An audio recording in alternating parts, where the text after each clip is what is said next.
Okay, then I think we will make a start. So thank you everyone for joining this morning. It's our first coffee break event. We have run similar events recently with cocktails, and we've done a gin tasting one as well previously. Trying to be a bit different this time, so we've sent you guys a box of sort of breakfast treats and snacks to hopefully enjoy during the session. I'll be honest, mine got delivered much sooner than I expected, so I have been tucking in this week to some nice tasty treats. So, and as part of that, we have been able to make a donation. So for each box that we have sent out, a hot meal has been donated to people in need through Barnabas, which is the aligned charity to the supplier that we used, Wellbox. So thank you for your interest in the session, and as part of it, we've been able to do a nice thing as well, especially as the weather gets colder around Christmas time. It's a nice gesture, so thank you for that as well. Quick agenda for today's session. So go through some housekeeping so that it runs smoothly. Do a quick few instructions to who we have on the call today. Quick bit about us at Threat Protect. I know a lot of you know us already. It's good to see some familiar names and faces and some new ones as well. So hopefully we can let you know a bit more about us, who we are, why we're putting on sessions like this today, and how we can potentially help you as well. We'll be going through the current trends in email security. Obviously, everyone's using email at the moment. It's a key communication tool. It's obviously a key vector for cybersecurity threats as well. I'll hand over to, we've got Sean from Libra who's going to do a email security test live in the flesh, and then we'll hand over to Harry at Redshift, who's going to talk about Dmarc, what it is, how it can help sort of protect security threats, etc. And we're also going to do a live spoofing attack. I think some people may have seen this previously. We have got a video on our YouTube channel which covers this, but we're going to do it live on this event today. And then we'll do a short introduction to BIMI. I think the BIMI might come before the spoofing attack, actually. So just slightly wrong order there. We're going to do a wrap up and Q&A. So there is a Q&A box on the left-hand side, which you should be able to see. If you've got any questions, just pop those in there. So a quick bit of housekeeping. You will be muted during the presentations. We do value your opinions, but I think it's just a case of keeping it smooth, etc. If you do have any questions, do use the Q&A feature. We do have Harry the office dog with us today, so if you can hear some barking, that'll be what it is. It's Christmas jumper day for us, and he's running around in an elf jumper. If you want to see him do some tricks, if you head over to our LinkedIn page, we have just posted a video of him rolling around on the floor wearing his elf jumper. It's very cute. It's the content that you didn't realize that you needed on a Thursday morning. There's an emoji feature in the bottom corner, so if you have any enjoying things, particularly find anything funny, you can use the emojis to react to those. As I've just said, you can use the there we go, a few smiley faces popping up already. I said use the Q&A feature. We'll get to the questions at the end. Unless there's anything pressing, we will try and get to those as soon as we can. There's a few poll questions as well. So just under the Q&A button is a poll button. Just want to get your thoughts and feelings. I'm just going to press start on those right now. So do head over to those and give us your thoughts. I say we do value your opinions. There's a couple of questions to answer there. So head over there. And it is being recorded. So if you do need to drop off for any reason, appreciate it's a busy time of year. If anything comes up, you do need to drop off. It is being recorded, and we will be sharing the full video afterwards as well. So a few instructions to who we have on the call today. So we have myself, Johnny, marketing lead here at Threat Protect. We've also got Sean from Libra Esva, and Harry from Redshift, who I've mentioned before. We've had Harry on a couple of events previously, so some of you might be familiar with him. Quick bit about us at Threat Protect. I mean, we're a UK-based cybersecurity consultancy, growing quite quickly over the last year and a half. Very much have a people-focused approach, and always platform and sort of vendor agnostic. So I know we have got Redshift and Libra on the call, but the reason is email security is a real sort of pressing threat, as I mentioned at the start. And these are the guys that that live and breathe email security day in, day out. So that's why we're bringing these guys together to talk about email security and why it's important and how to protect yourself at all stages. So we've very much got a people first approach, as it says there, and that's both internally as a team, how we work with each other, with our partners, and also with our customers as well. We very much take the get to know your business before making any sort of decisions or enter into any commercial conversations. And with that, it's very much a consultative, agnostic approach at every stage of the conversation. And we like to call ourselves the cybersecurity bodyguard, if you like, protecting against inundated with sales calls, with sales emails. We want to be the go-to person that can protect you from the annoyances of the industry that can crop up.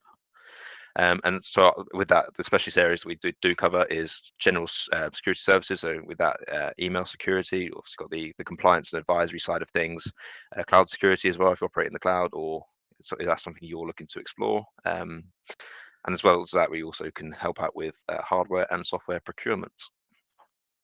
So at this point, I'm going to hand over to Sean from Libre, who's going to talk about sort of the current trends in email security, what we're seeing in the market. He's also going to run his live security test as well. So Sean, if you want to sort of take control, I'll hand over to you at this stage.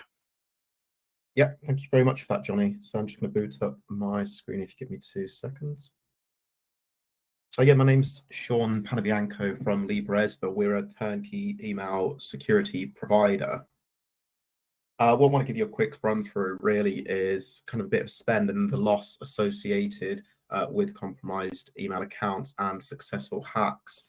And I mean, if we look at what the current trend is for spend in cybersecurity, you can see there it's predicted to exceed 1 trillion in the space between 2017 and 2021, which gives us 2 things really, is that there is a growing awareness and there is a growing sophistication associated with some of the attacks that are reaching people's mailboxes, which is something I'd like to run through you with in a couple of slides' time.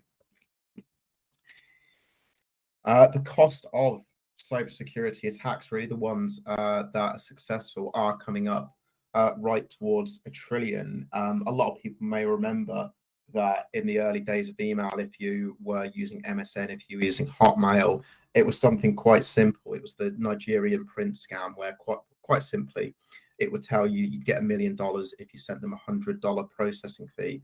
And in that time, the people that are creating these sort of phishing emails, malware, ransomware, are becoming a lot smarter. And it does mean now that there's huge monetary loss. This isn't just to the general public. This can also be down to people who are cyber aware. This can be the CISO, this can be people in accounts, people in HR. And what we're going to run through quickly are actually some of the threats that you may be receiving or that you may be aware of and what their impact is. So the first, many of you may have seen this in the news. This has really been hitting headlines, especially when it hit the NHS some years ago, which is ransomware. Now, this variant, again, will typically be delivered via email, whether in a clickable link or an exe file. And it has the capability to actually lock down an entire organization's systems, and it will then demand payment via Bitcoin for you to unlock it, for you to reaccess. Now, if you haven't put it in place, really strong email security or the correct sort of backup, there really is no way to get around this other than to pay the ransom. And it was only 6 years ago when this started to become prevalent. The total global loss sat at around 345 million, and this has now exponentially grown to this year to 20 billion. And if you go and have a look online, quite simply, ransomware 2021, you'll see some of the large scale organizations that are hit. It's really important to note, though, that anything including ransomware, it isn't just going for the bigger organizations. They're going to go for the SMEs, the SMBs, where they believe that there is much more little spend and where defenses may not be as tight. The most common attack vector, as we alluded to with the Nigerian print scam, is actually a phishing. And there are annually somewhere in the region of 3 to 3.5 billion of these sent. And what that equates to, almost, if we break it down, is that 1 out of 2 people on the planet will receive a phishing email. But then if we condense that further to just the business emails, you're going to have individuals who are receiving, several, potentially weekly, potentially daily. And for as simple as this attack started, it has become a lot more complex, and it is still one of the most common ones that catches individuals out. Whaling attack has several different names. I mean, you've got whaling or business email compromise, and this one's particularly clever, as when this one hits your inbox, it's going to look exactly like the name of somebody within your organization, and this will typically be, for example, the CEO or the MD.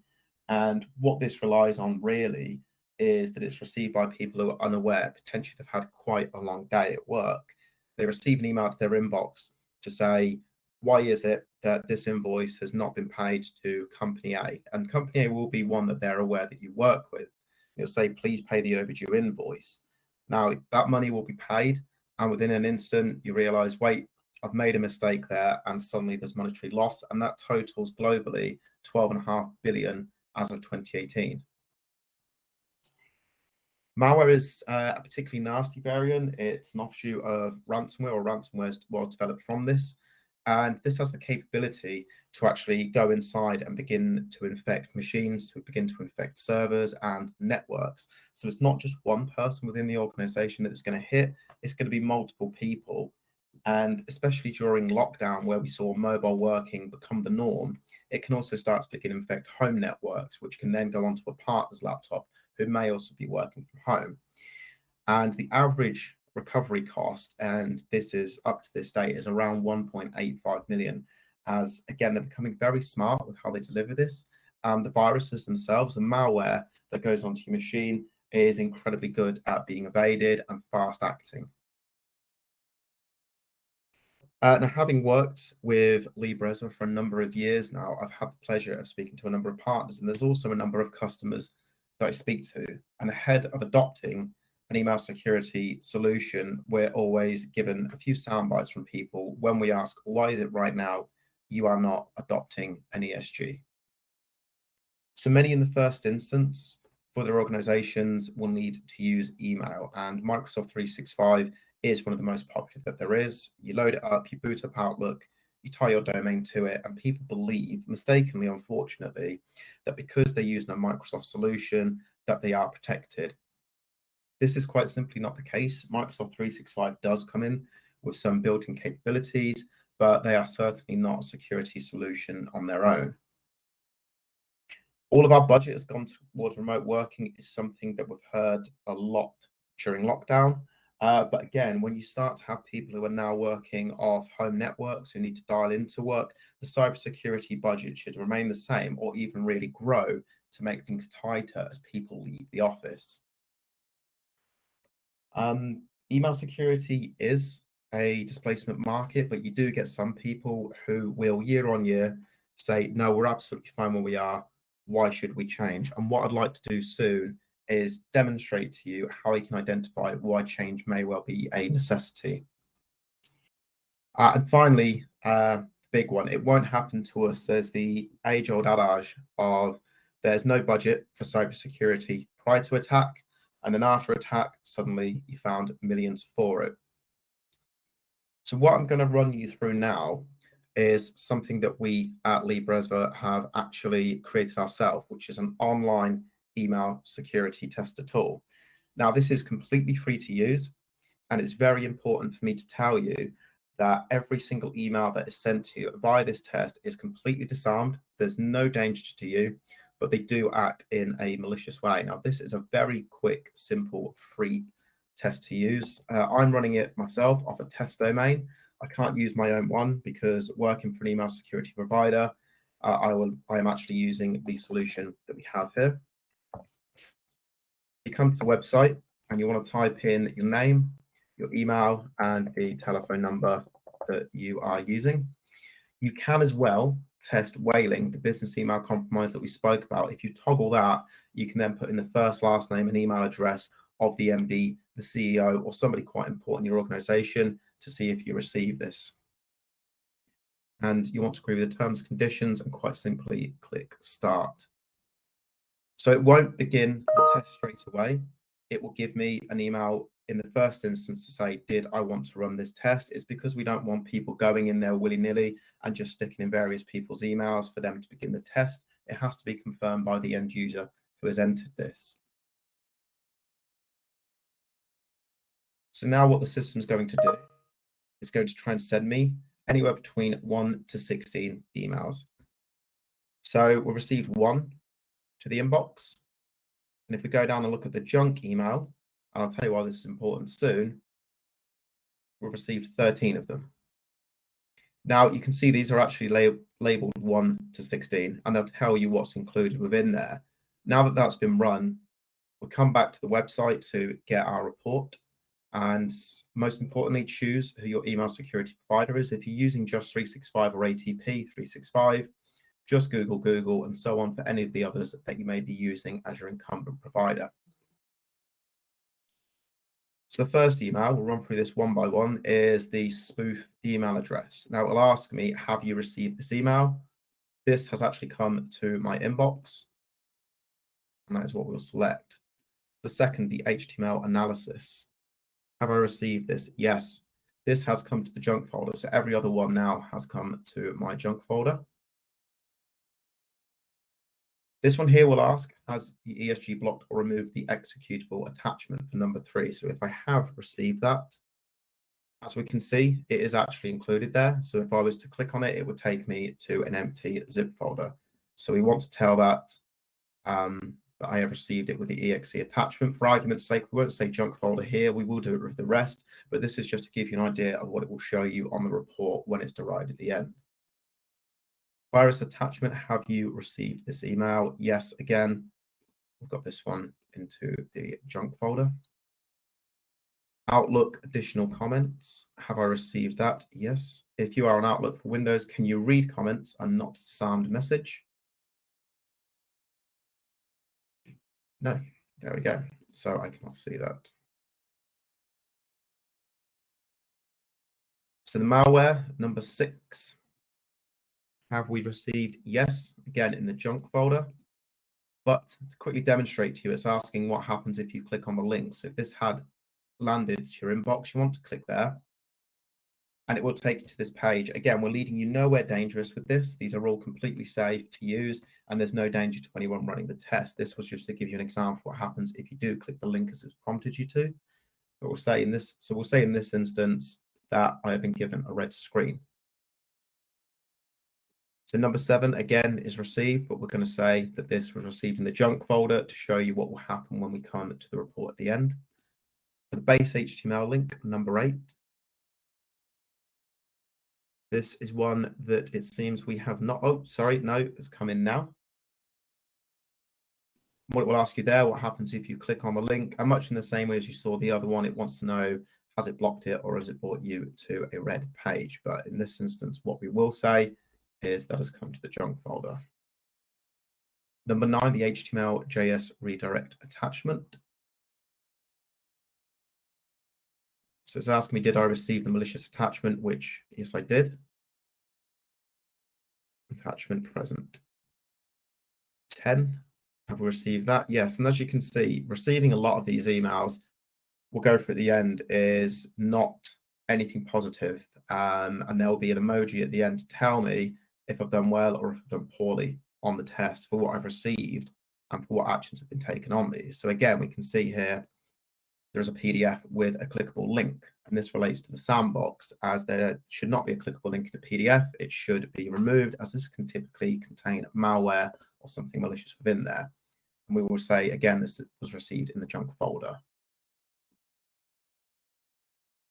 So number 12, again, yes, we have received the file. So what happens if we click on the link in here? So we'll click that. And again, we've been taken to a red screen, which means it's blocked it. Number 13 for me is not visible. So this one has actually been stopped. Yep, so email has not actually been received. A zip archive at number 14 has again been received with the zip in attachment. So somebody's really would have delivered a payload to me. Again, we'll say this has come to the junk folder. Did you receive a potentially dangerous Word document for number 15? Number 15, again, was not received, so Microsoft has done its job in blocking that. And the final, number 16, it seems like we have not received that one either. So what this will now do, as we run through 1 to 16, it's going to give us a score. And as we can see here, that is not particularly positive. So a lot of the time as a decision maker, somebody in IT, you're going to be asked if you are going to the people holding the purse strings to give them tangible reasons. You have to demonstrate why you need to go ahead with a new piece of technology, especially if you have something in place at the moment. So this has now generated a PDF report, and it's gone through each of the emails that we receive. Now, reading the titles there, the spoofed envelope sender, HTML analysis, virus attachment, these are all some of the most common attack vectors that you'd expect an ESG to be able to block to stop your employees from clicking through on them. Now, the reason that I went into the junk folder there is because at the end of the day, if somebody hasn't got much to do, or if they have been expecting an email from someone and they know sometimes it's caught in the junk folder, they will check, and curiosity can get the better of people, and that's where the danger can begin. Now, this is quite a high level overview that we're giving you within the PDF.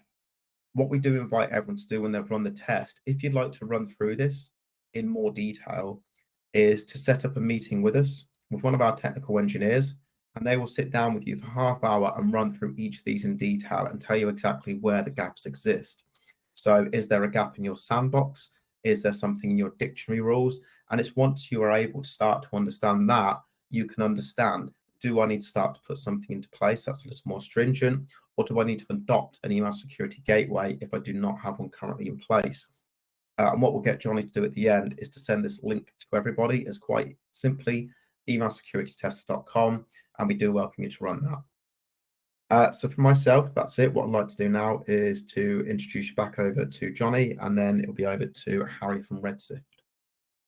Yeah, thanks for that, Sean. I think it's probably worth saying that whilst it does take a bit of time to update the answers for each email that you get sent, I think it's obviously you can see the visibility you get into each type of email and what information you get back on your current sort of security posture. So yeah, with that, we're going to hand over to Harry from Redshift, who's going to talk about obviously what Redshift offer from the Dmarc perspective. We're going to do a live spoofing attack as well. So Harry, if you want to take control, we'll hand over to you.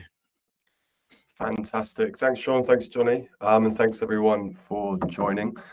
So I'm just going to do a quick run through first of all around Dmarc. In terms of Redshift, we've been around for about 6 years now, and we're very much a domain and email security specialist. And our on Dmarc solution we've had on the market now for about 4 years, and that's what we're really going to focus on today and have a look at a live spoof attack as well. We'll also have a quick glimpse of one of our other solutions called OnInbox, which is an in-mail threat detection tool, as that will actually tie in with the spoof that we send later. So first things first, we're going to have a little bit of a look at the background of Dmarc and why it was first introduced. So Dmarc itself was initially introduced in 2012 by some of the big email providers like Google and Microsoft. And the main reason they set this protocol up at the time was there was actually no way of preventing exact domain impersonation attacks, which seems a bit crazy at that time. So, prior to 2012, companies like Google with their very famous google.com domain wouldn't have had a way of actually blocking people impersonating that. So that is the whole kind of reason why Dmarc was initially introduced. So let's have a little look at how it actually works. So Dmarc itself is an email security protocol that companies simply implement into their DNS records, and it's just a TXT record, which later on I'll show you how we provide that to you, and it's just a copy and paste into the correct DNS entry. As soon as you've entered that Dmarc record, you're then effectively starting Dmarc in what's called report mode. And that means anytime anyone receives an email from your domain, the receiving service that takes that email in will do a check against your DNS, see you're in Dmarc report mode, and then send you back a Dmarc report. And that really is your first key benefit of Dmarc, is reporting. You get visibility on all the different services sending from your domain, And then you get visibility to see whether or not they've been correctly configured. So this moves us on to Spf and Dkim and how this is all related to it. So essentially, Dmarc is made up of these two protocols, Spf and Dkim. And what you need to do is ensure that each one of the legitimate sending services that you use is correctly configured with Spf and Dkim. And that means your legitimate emails will then pass Dmarc validation, and that any illegitimate, unauthorized emails will fail Dmarc validation.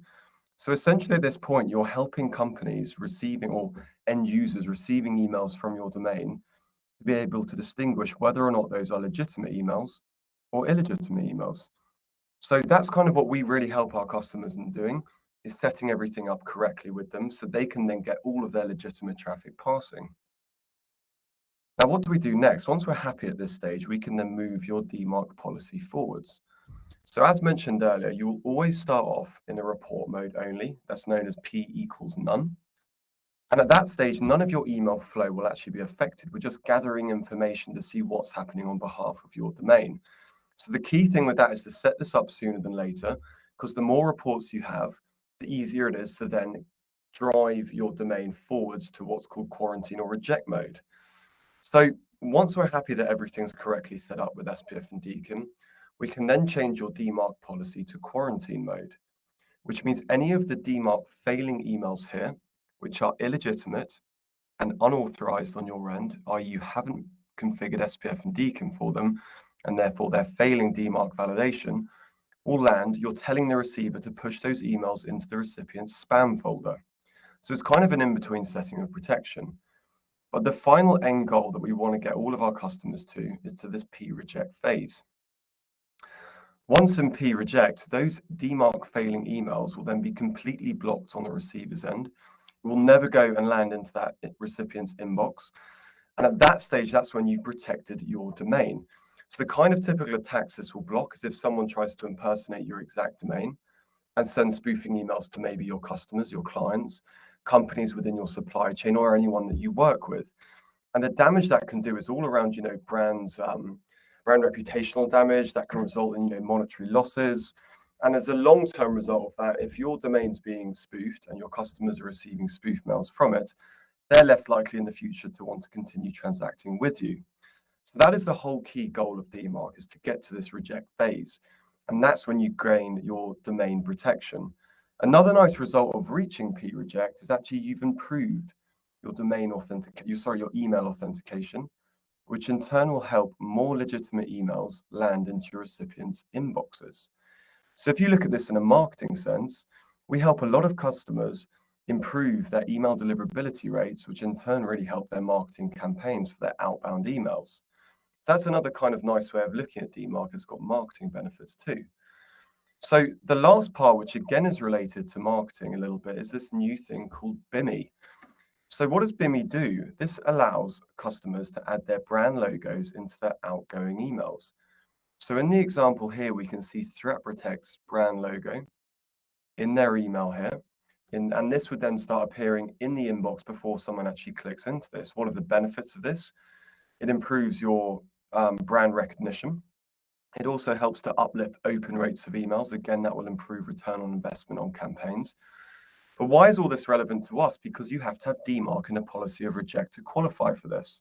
And this is a fairly new initiative. We've helped some of our customers like Domino's Pizza set this up. And it's a great new thing to look at getting set up for you. So that is a little bit of background around this. But if we go back one slide, we're going to look mainly now at our live spoofing attack and how getting to reject will block these illegitimate emails.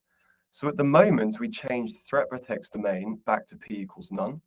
So if we have a look at our analyzer tool, it's worth noting all Dmarc records are publicly available information, which means in this case, we can see ThreatProtect are in a policy of P equals none using our on Dmarc service here, which means a spoof mail can actually be sent from, in the example, we're going to look at Johnny's email address into my inbox.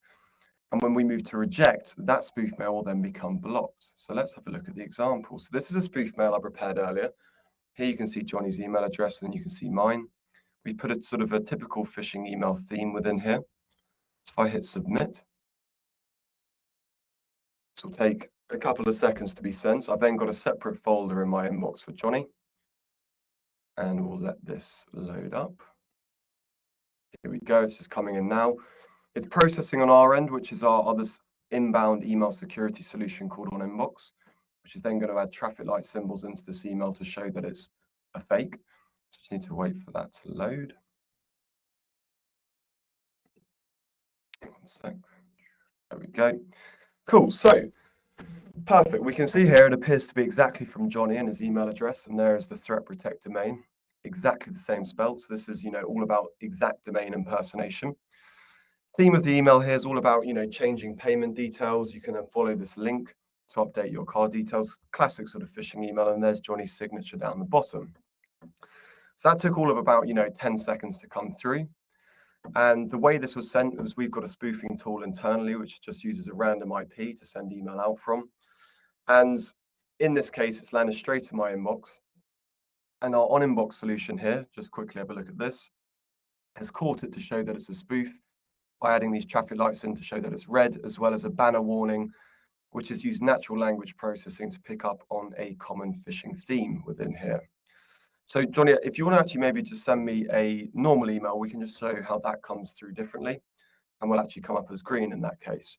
Okay, do I need to change to reject at this stage, or is that? If we change to reject now, actually, that would be great, because that will then block the later email. But if you just want to send me, a completely normal email, we'll just show how that appears as well alongside that.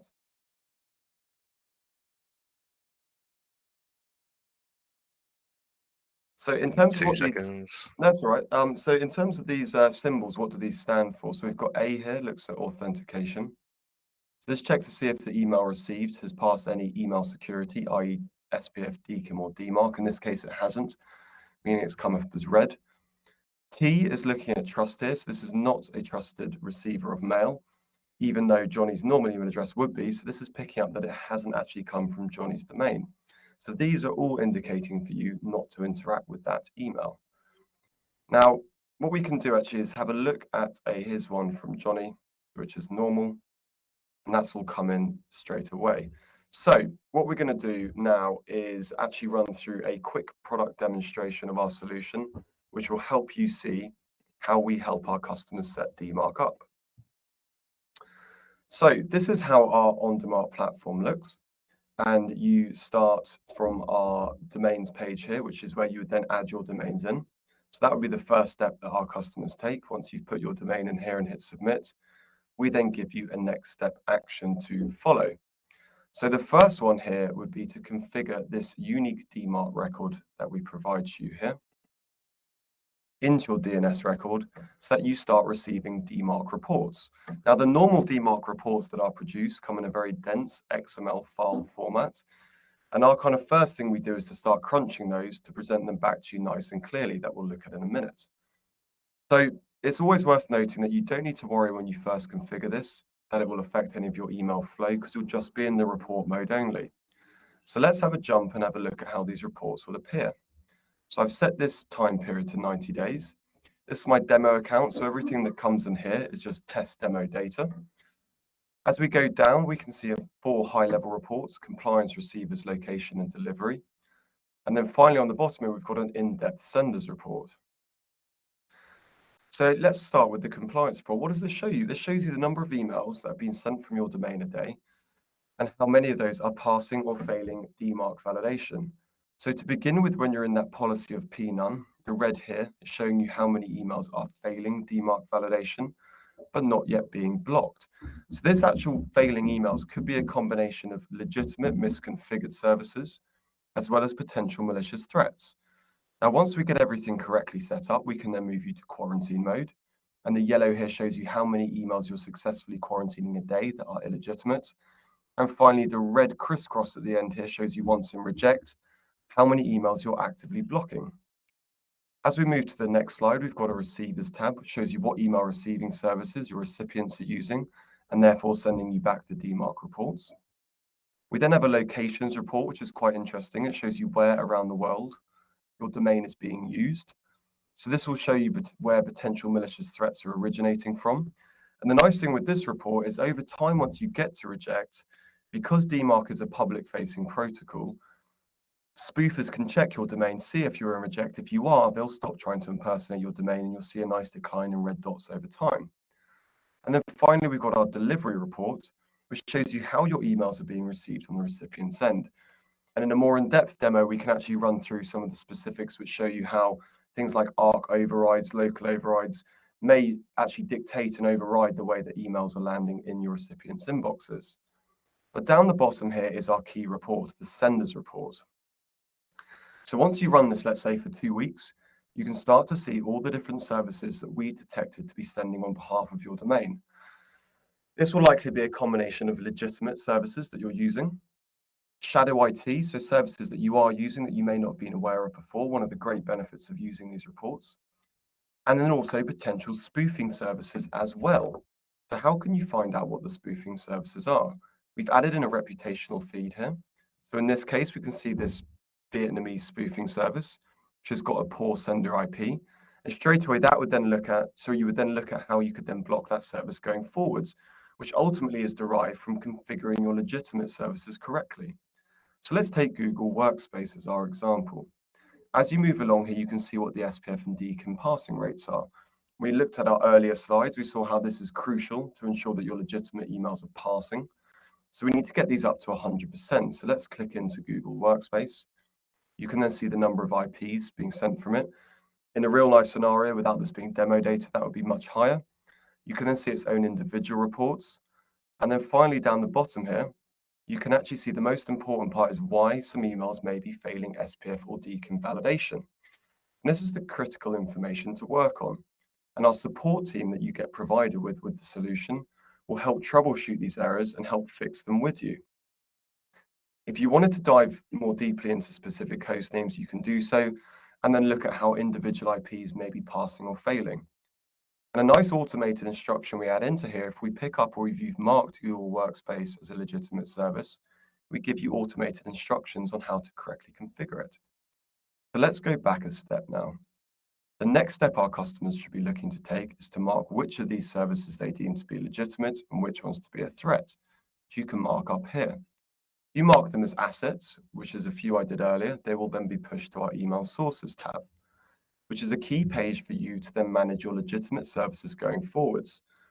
In here, you can see we've got these 4-part green wheels for these 2 legitimately marked services, MailChimp and Google Workspace. The top left here shows you whether or not SPF has been correctly set up, and the top right shows you whether or not Dkim has been correctly set up in your DNS record. And then underneath here actually shows you if emails have passed to confirm they're correctly configured. To put this nice and simply, all you need to focus on doing is getting these wheels fully green before you move to reject, to ensure that you safely move to reject and you don't end up blocking any legitimate emails. And that's what our support team are targeted on, ensuring our customers get to reject safely and quickly. You can then store your correct SPF includes and Dkim selectors here, and that's the whole page you then work off. If you add anything as a threat, they'll be stored down here, which you can then take them out if you've done it incorrectly. So let's push on now to dynamic Dmarc. This is one of our big key features. The first one is dynamic SPF. So a lot of customers have issues around exceeding their SPF lookup limit. The limitation is 10, and what does this mean? SPF works by whitelisting which services you want to allow to send from your domain, and you do that by adding an include for them. Each include counts as a number of lookups. So for example, LibreEsva will have an include that we add into here. Mimecast would do, MailChimp would do, Google Workspace, etc. Any email sending service will have one. If you add too many, you can then exceed that limit. That breaks your SPF record and causes more emails to land in spam folders. So dynamic SPF gives you a smart include, which you add, and then you can manage all includes, A records, MX records, and IP ranges under here, which means it's a lot easier to manage this. You then have unlimited SPF lookups. Some of our customers have had bizarre examples like ITV, where they had very high numbers of lookups, and we fixed that problem for them straight away. We've got a nice case study that we can send you afterwards on that. So that's a really nice feature, and it makes your management of SPF going forwards a lot easier. Along with dynamic Dmarc and Dkim, we allow you to set up name servers, so any Dmarc changes you want to make can be done from the platform here, as opposed to be jumping in and out of your DNS records. The same with Dkim, we allow you to set up one key here and any selectors underneath. So that's the dynamic part of our solution. So two last bits to show you. We've integrated BIMI into our tool. And this allows you to then start your application to apply for a BIMI license, which our support team take you through, which means you can then start adding your brand logos in your outbound emails. And then finally, Investigate's a really nice little tool that we've created, which gets around a big problem that a lot of people have with Dmarc, which is the time it takes them to reach reject. A big limiting factor in that is the fact that Dmarc only sends back reports every 24 hours. So we saw this as a limitation. And what we've done is provided our customers with a unique email address, which they can then send a test email to. And then within about 20 seconds, we send back a report in real time to show how that service has been set up. So here's one I did earlier. You can see this was just at the start of the webinar. And it then shows you with these lovely report cards, whether or not you've correctly set up Dmarc, SPF records. This is from my Google Workspace account. If there were any errors in the SPF configuration, we'd highlight them here. Same with Dkim, which tends to be sort of more of the complicated records to set up. Any information around TLS, return path records, any URLs found within the email. A bit of threat intelligence as well. So this is quite handy if you're using IPs, which potentially could be shared. SendGrid's a prime example of a service that does that. If another company sent too many emails from them, or you have yourself, that can end up putting you on a spam list, which can cause more of those emails to land in the spam folder. And we alert you to that so you can request a new IP. And then finally, we've got a bit of information around BIMI. So that is a nice run through of Investigate. The key use case of this is our support team can help make changes with you, and then we can check them instantly to drive you forwards to reject in under 10 weeks accurately and quickly. So finally, let's have one last look at the analyzer. Okay, this is back at Threat Protect's domain. We can see now they've moved to reject, which Johnny's switched over when we sent that spoof email earlier. And I go back to the partner tools. I'll just quickly copy and paste the text back in. There we are. Spaces, even though this will get blocked, I'll just do it properly. There we are. So it's all the same as the last one. Hit submit. So that's now been sent. Effectively, this email will now pass will fail SPF and Dkim validation. The Dmarc check will be made on our receiving service, which is Google Workspace. They'll see the threat protector and a policy of reject. They'll see that this email fails SPF and Dkim validation and therefore block it. So if we come back to this folder and I refresh it, I'll refresh it again just to make sure that email's been blocked. Here were the two emails earlier. The one that Johnny sent here, sorry, you can see now that the green's come in. Johnny, if you want to send one last email just to show how this goes through and isn't affected, that's the way we can wrap everything up. So we'll just wait a few minutes for Johnny's email to come through.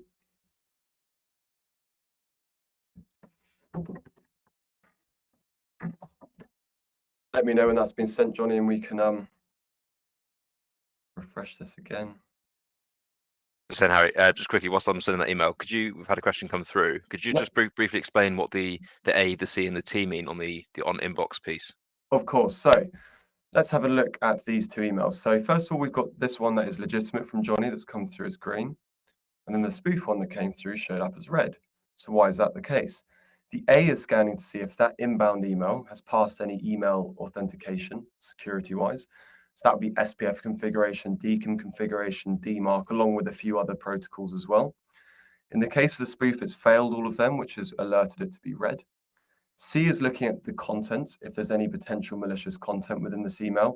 Now, because this isn't actually a link, it hasn't alerted it, but if that was a malicious link taking you to a potentially malicious website, then the C would come up as red. And finally, T, I think is the coolest one out of all of this, looks at trust. So what does trust look at? This looks to see whether or not the receiver from this is in your trusted network. In this case, because this is a fake email, they're not in my trusted network. Whereas if we actually go back to the legitimate email from Johnny, the T is green because I've had, several emails from Johnny over the last couple of months, so he's been automatically added to my trusted network. All of this together is saying don't interact with this email. And then finally, we have a banner warning, which looks at the language within this email, because we have natural language processing built into this, it's picked up on that this is a phishing email because it's got to do with money-related actions with high urgency and about changing card and billing details, i.e. don't interact with this. So you can then report that email. You have your own user interface so you can understand more about the failing email. So hopefully that gives you a little bit of information around it, and we can send some more info afterwards on it. Sorry, Harry, what's the US piece at the end of that? Where the IP has originated from. Okay, perfect. So in this case, the IP that we use is out of some, I think it's a SendGrid account out of the US, something like that. But the last one, so even though they're in a policy of reject, this has no effect on their legitimate email flow because they've correctly set everything up. And there we are, there's Johnny's final email that's come through. So I will stop at that. Hopefully that will make sense and is nice and clear how Dmarc blocks these emails. And I will stop presenting and pass back to Johnny. Yeah, thank you for that, Harry. And it's worth saying, if anyone does have any more questions, do keep putting them into the Q&A box. We will get to those. But thank you for that. I'll quickly share my screen again. I believe you can see that. And just as a bit of a quick wrap up, it's how does email security kind of tie in the two pieces that we've seen from Libra and from Redshift? How does it work in an all-round sort of email security example? So here's your email service. So for argument's sake, we're going to use Office 365. And here's your spoofer. So for this demonstration, it's going to be a case of he's exactly spoofing your domain. So sending emails on behalf of your company for the purposes of this short demonstration. So without anything in place, with just your pure Office 365, which you kind of saw with the Libra demonstration earlier, the spoofing attack goes straight into your email, straight into your inbox, leaving you open to all kinds of threats from ransomware, malware, etc. This time we've got Libra Ezra in place in terms of email gateway protection. The same email bounces off, you get protected, right? Now we have our customer. So instead of your bad acting spoofer, and we have in the top right corner, he realizes he probably can't get any sort of success from sending internal emails to your company. Instead, he's going to use your exact domain and send a spoofing attack to one of your customers. Here we have the nice lady with bright pink hair, because why not? So he sends the attack to her, and he can do that because you haven't got Dmarc in place at this stage. So once we do have Dmarc in place, as Harry's just shown it through the example, the same email is in. So this I should say this is stage one. So once you have goes through stage one into the reporting side of Dmarc, the email will get sent to your customer, but you will get a report back. And Harry, please do interrupt me if I get anything wrong at any stage. You know this far better than I ever will. This is the stage one phase that we get to in the first instance. Obviously, as Harry said earlier, the end goal is to get to reject, which would reject all those emails from appearing in your inbox or your customer's inbox, or using your domain. So once we have got to sort of stage two, stage three, we're in reject.